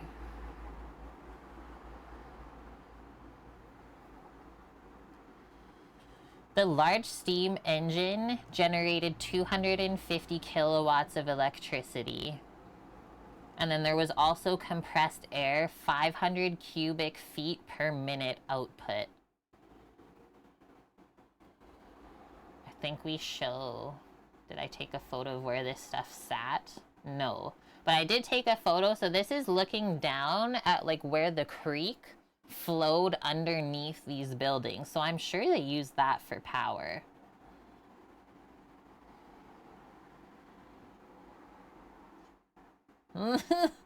This is how short the doorway was. So my hand is on the top of the doorway. So I said, like, back then, humans were a lot smaller. Doors were shorter. Canadians aren't big people. I also had something in my tooth there, so I'm not zooming in. Okay, so now we're going down the road, there is also an old mine that you could go down and tour, but for whatever reason, when we drove by, it was temporarily closed. So after this, we are coming up now. You can see on the left is called Frank Slide. This is a historic thing and is absolutely breathtaking. I've never seen anything like it in my life. Let me see if we can zoom in and I'll read it. So can you guys see the rocks on the outskirts there behind the sign? So the Frank Slide. In the early morning of April 29th in 1903, most of the almost 600 residents of the coal mining town of Frank were asleep. At the coal mine, the night shift was down in the mine. So the mountain they're talking about in this is behind me, if you're trying to imagine where this was. So I'm at the bottom of the mountain. So the night shift was down in the mine and a few men were working on the surface in the mine buildings. At 4:10 in the morning, a crashing thunderous roar filled the dark sleeping town and spilled out into the Crow's Nest Pass. So this is the area that we're driving through, is known as the Crow's Nest Pass in that valley. A wedge of limestone over 1 kilometer, over 1 kilometer wide, 425 meters long, and 150 meters deep. Think about how deep that went into the mountain. 150 meters. That had broken off of the crest of Turtle Mountain. It smashed apart as it slid downward, breaking into boulders that rolled and bounced down the side of the mountain and spread across the valley. In about 90 seconds, homes, buildings, and lives were destroyed. The rocks covered part of the town of Frank, closed the entrance to the mine, and swept away the mine buildings and the people working in them. The miners underground managed to tunnel their way through the surface. Like, we're not making this up. They tunneled through the rocks. The slide also buried a construction camp, livery stables, tents, a store, and some ranch buildings. 70 people are known to have passed away here. I think they said, because we went on a little bit more of a historic tour, did they say it took them about 13 hours to dig out of those rocks? 13 or 15. And then when they came out from the rocks, they were like 50 meters or something above or below. They were 50 meters above the actual entrance to the mine, is how they dug themselves out. The sound of the slide had been heard kilometers away, and clouds of limestone dust hung over the pass for quite a while. In total, yeah, there was 70 people that died. I've also seen some say that there was 100, but this boulder is massive. It's hard to tell from where I took the photo. And Sam's foot was hurting here, so he didn't get out of the car. But like, if I stood beside this, I'm about halfway up it. That's how big the boulder is. And so this is looking behind or kind of up on that boulder. I walked up the backside of it, and that's looking at the slide that happened. And so it went all the way across the road. You can see there. And so they had to clear all of that rock so that the road was still usable back then, 1903. Imagine how long that took. And that is so much rock. I took the photo of the car there so you could really get a good grasp of how much limestone this actually is. And just how far it actually slid through the valley. Like, it almost went up the other side. They vandalized the rock. That was not it.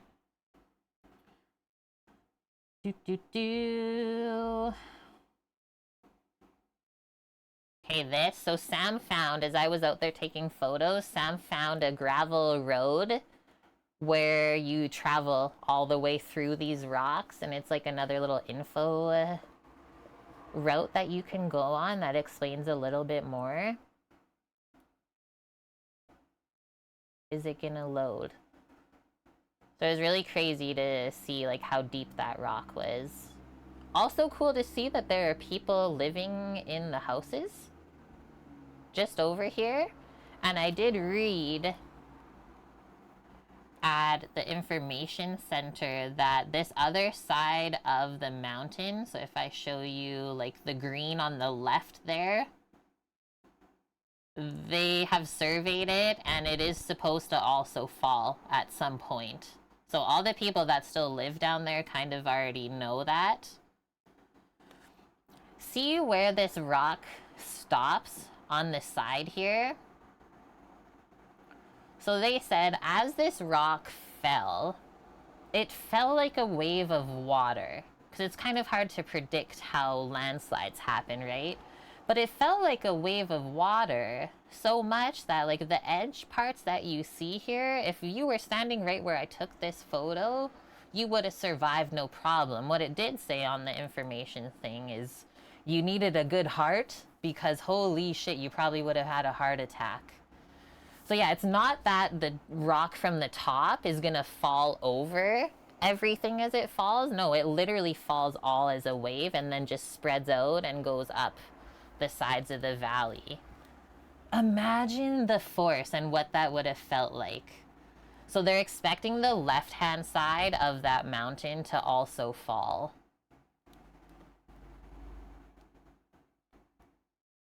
But that is nuts, hey?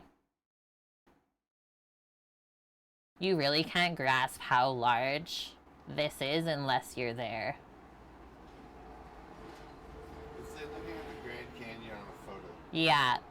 Yeah, Grand Canyon looks like a cool place, but until you're actually there looking at the Grand Canyon, you don't get it. And yeah, there used to be mine stuff all the way up at the top here, but they have since removed all of the mining equipment. So this is me just taking a little walk. There was an interpretive center, but as you can see, the weather was starting to turn again. But that's called Turtle Mountain. And this is kind of looking out the other way. Imagine sledding down it. So this is the road that we took to get up to that information center.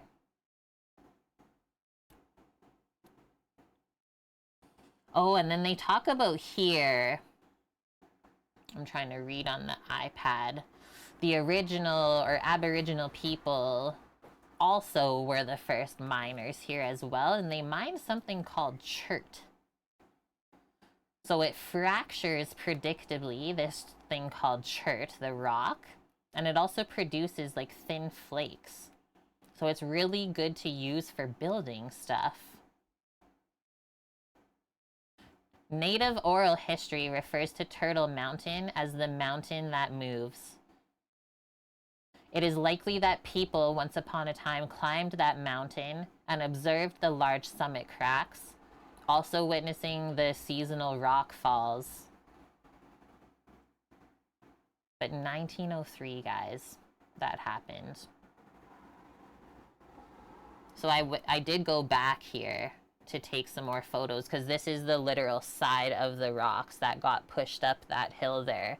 As I was standing there, right, if I go back to this one, I was like, well, did they clear some of the rocks to make this interpretive information center? Nope. That is just literally where the rocks stopped moving. I definitely need a rock tumbler, I would say. I have enough now.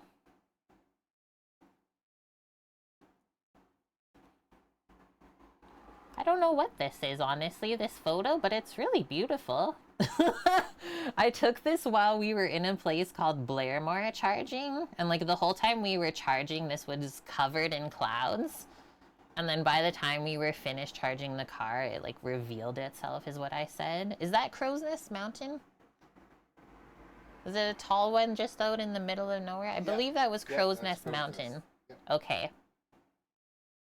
Throw some sand in the washing machine, toss a couple rocks, we're good. I'm in. Okay, Dust, don't work too hard.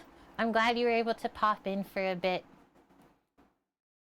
And maybe see you next week. Need to build a castle, yes. Yes, please. Pretty amazing looking, honestly.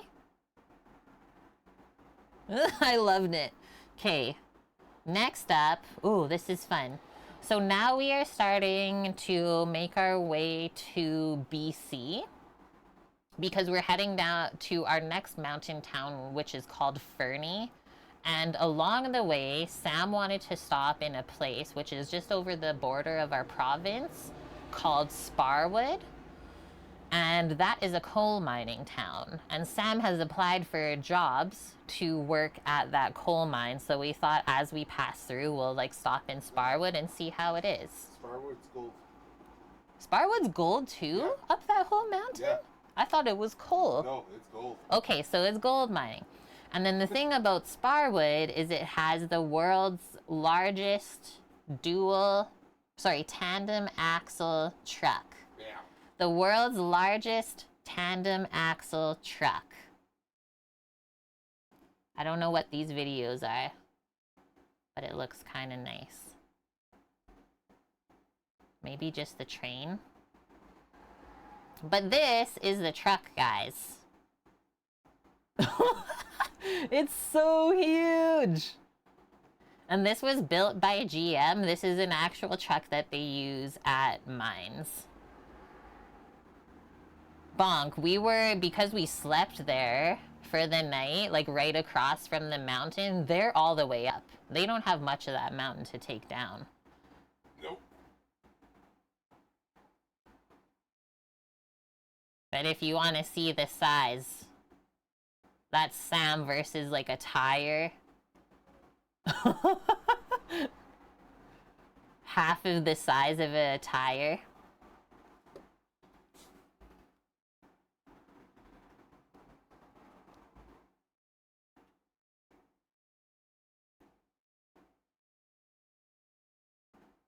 So dang cool. They had old rail cars there because there obviously is the coal mine too, though. Because that's like the whole thing about Sparwood is the coal. So it's just a big mining town in general, but it was cool to see this all set up. And then, okay, so we pulled in for the night. This is the visitor center for Sparwood, and they ended up having a free car charger. And we used our EcoFlow battery with an air fryer to cook dinner that night in the parking lot. And then the locomotive you see behind, I posted this in Discord too. This is a repeat. So the locomotive behind was battery powered for the mine back then. And they did that to supplement when there was high demand for compressed air and they couldn't keep up. They went with battery powered locomotives for a bit. So I thought that was such like a funny round circle thing. Yeah, you have to climb 3 flights of stairs just to get to the driver's seat. And then this was yesterday morning. We were blessed with a really nice sunrise leaving Sparwood. So now we're going to start making our way towards Kananaskis country. It was dark that morning, but we knew it was going to be a really nice drive. Like, check this out. I think this is around 6:30 in the morning. Load up. And this highway that we're on is called the Cowboy Trail.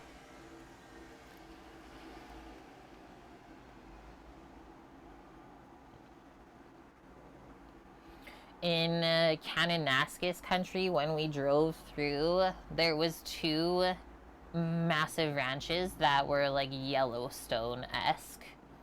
The one for sure, what did I say the name of it was? I forget, but I wrote it down. It was crazy, you guys. Never seen anything like it. And then obviously we're starting to see how the landscape changes. So here is a really good photo if I zoom in. So that's what they call the Porcupine Hills. And then if you look at them, it makes sense, right? Because they're all like spiky and jagged. So that's where the buffalo jump and stuff was. The irony was hilarious. I will say we were the only Tesla for like towns and towns. Or yeah, Porcupine Hills or Hedgehog Hills for Mish. Oh man, you see all my photos of the clouds that morning? Okay, now it started to get super nice and like we're getting more into ranch land sort of area. Getting flatter, more towards what is known as the foothills as we go north in the province. South has the Porcupine Hills, north we have the foothills, which is a lot more green, right, on top. Just an insane drive though through here, and the road was so perfect. 10 out of 10 rating. I made some cows upset coming up, you'll see. I thought it would be cute to like stop on the side of the road and say good morning to the cows. They weren't having it. They said stranger danger. This is on our way back home after. Like, are you saying for location bonk of Calgary? I don't understand the before and after part. As the sun was rising, we actually lucked out with this morning because the rest of the like afternoon was terrible. It couldn't have been more beautiful though.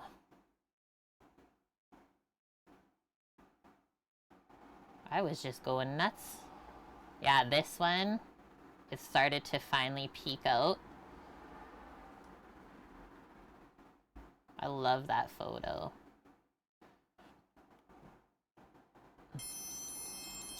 Did you go through or just pass by Calgary? We didn't go into Calgary at all. This is our cow video.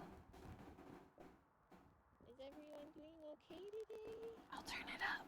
Don't mind my animal voice. So beautiful.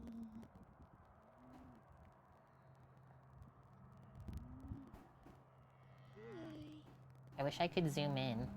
Good morning. Hi, Bubba's. Have a good day.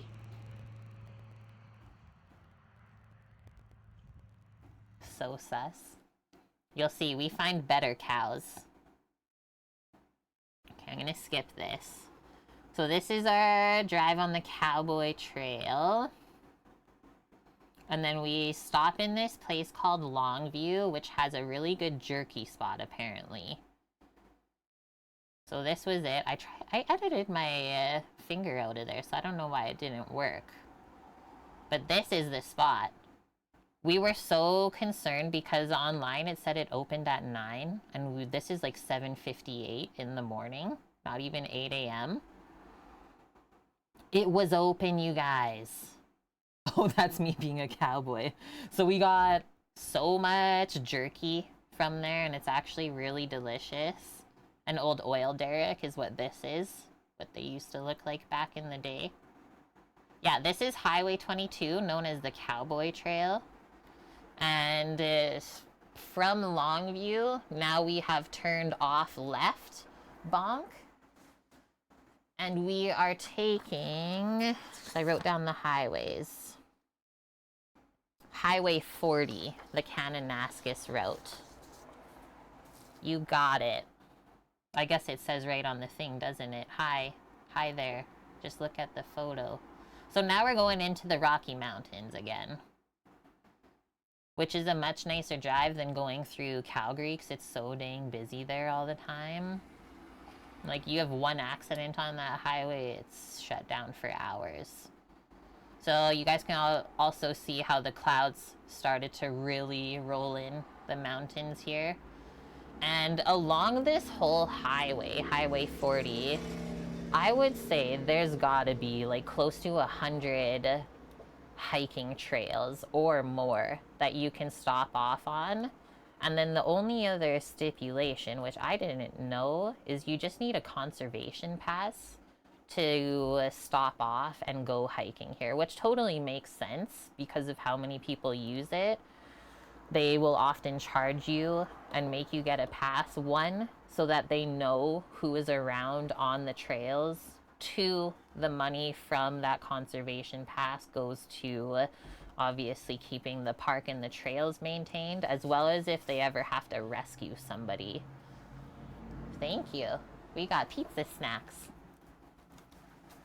That's what Sambo gave us. But then the weirdest part of the whole conservation pass thing was there was only one place to buy the pass in person at the very north part of the Kananaskis trail.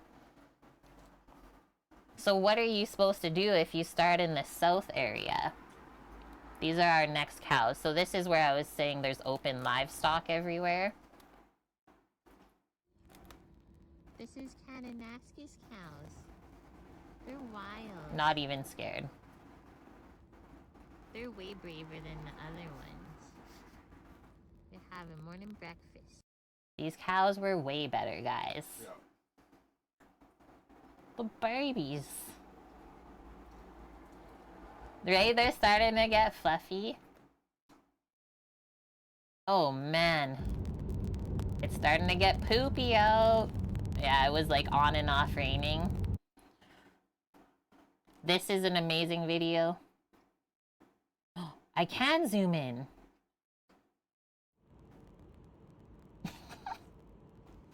I just look, they're like, what are you doing?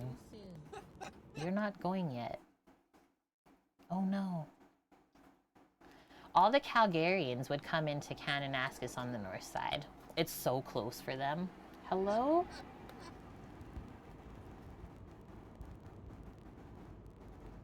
That's why a lot of people choose to live in Calgary, because of the proximity.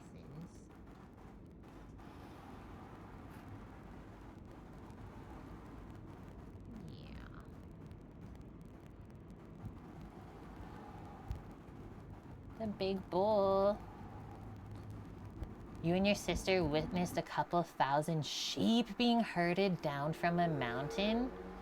Mish, send me that. Okay, I'm gonna go out now. So the mountains in here were crazy. There was one peak that was so pointy and sharp. And then I will also say there was a lot of different colored mountains as we drove through here too. But the thing is the trees here are so tall that you can really only see the mountain from like far back as you're driving towards it. Once you're beside the mountain, there's no taking photos of it because all you see are these huge trees. It was so funny. It's like, okay, I'll take a photo of this one when we get by it. Can't see it. You can kind of see here the like greens and reds and yellows. You stood by the road for hours. It took so long. Yeah, what if other people want to see it? Put it in Discord. Okay, This was a very interesting looking mountain.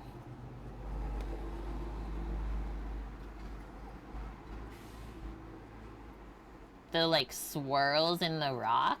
Not used to seeing that. Thanks, Mish. And then we did end up stopping somewhere because I had to go to the bathroom, which was risky, right? Because all of the signs said you're not allowed to stop unless you had the pass, but I was like, whatever. I liked this, though. The mountain did some twerking. Our bear bins everywhere if no one's used that garbage bin. So you put your hand up in there and it's a little latch, open the door, and then you have to make sure it's latched back. It was always so scary, like when we worked in Jasper together, taking the garbage out at night, you always needed a buddy And then it was always dark in the mountains by the time you take the garbage out at night. So you need a flashlight, and then you're praying that the bear isn't waiting at the garbage can for you for whatever you have. This was an awesome stop off. So this is where you stop to go to the bathroom. And it is called Mount Lorette Ponds. So if you were here at the beginning of the stream, I talked about them stocking ponds with trout. And you were allowed a 2 limit per person here for the trout, if there were any left in the pond. That was not the case. I don't know what that is, a black thing. That was definitely not the case. But absolutely beautiful. And they just had like a little walk around the ponds. Crystal clear water. Oh yeah, and there was like a big mushroom patch I found. I loved it. Don't let a bear catch you with your pants down. Nope.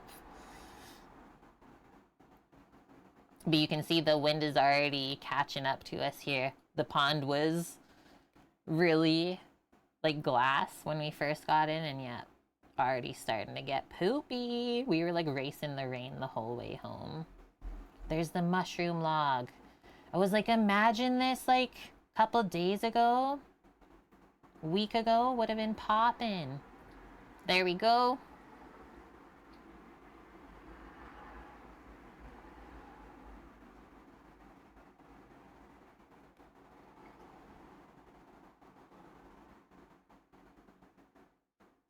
Oh, and I went in the pond at one part because they made like a really nice beach. So I was like, I'm going in.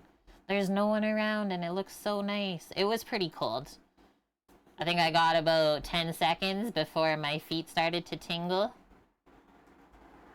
You were in there for like a minute though. I was in there for a minute? Okay, I thought it was 10 seconds. I don't know what this is, guys. Maybe by the ponds? Oh, this is called Widowmaker. My laugh. Oh. So Widowmaker is a, let's say, river area that is below a dam that is still active. So I'm sure you guys can imagine why this place is called the Widowmaker. There was signs around the whole area with warnings saying that the water will rise at least a meter within like a moment's notice, so be aware. This massive rock, it's hard to tell just how big it is, but there's a split in the middle, if you see there, and I chose to walk on it. I was like, Samo, just watch me, make sure it's okay. Because the view from it and the water was insane. Hi, caretaker. Had to do it. Did I go searching for Rivendell, right? So that was like looking down the other way, but then if you think about the size of the rock I'm on, the water is going to cover that. Because you can see where the riverbank is. There was some guys fishing down there too. So this is another area that we could walk down. Kind of the other side. You'll see just how big that is. There you go. You get audio. And it was steep, those stairs.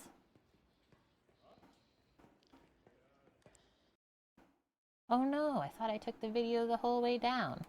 That's what it looks like at the bottom. Oh. What? Oh, I thought you got it. We're over it, Bob. It was so nice though.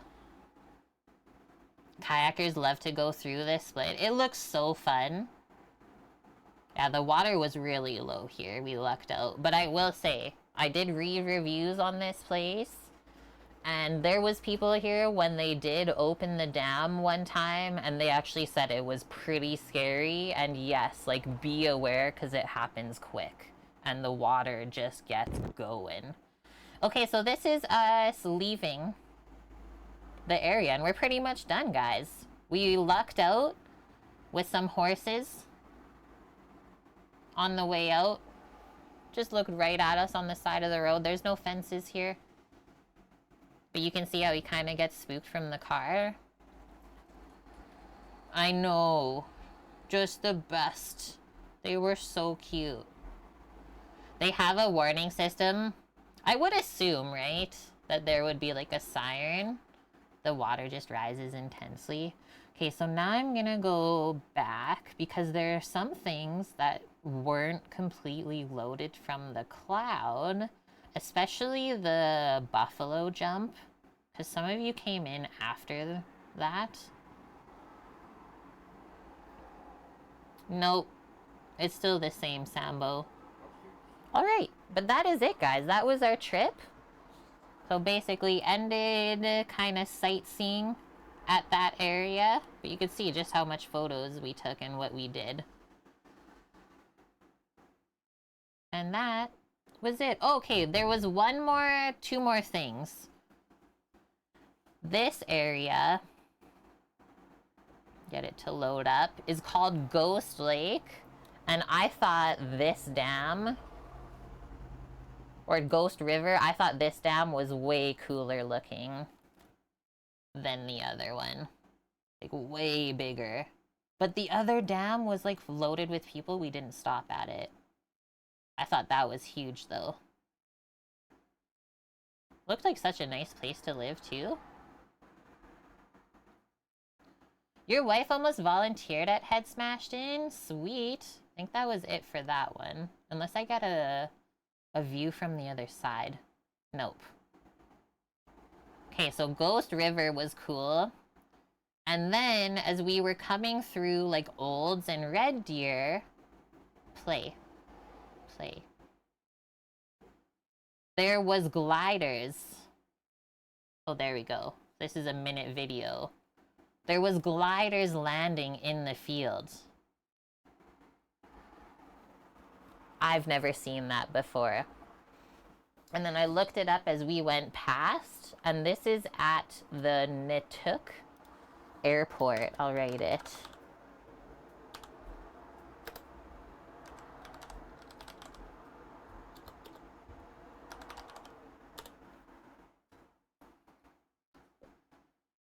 I try to look it up to see if you can, like, go on glider tours and stuff, but it looks like it's more for the youth and, like, air cadets, stuff like that.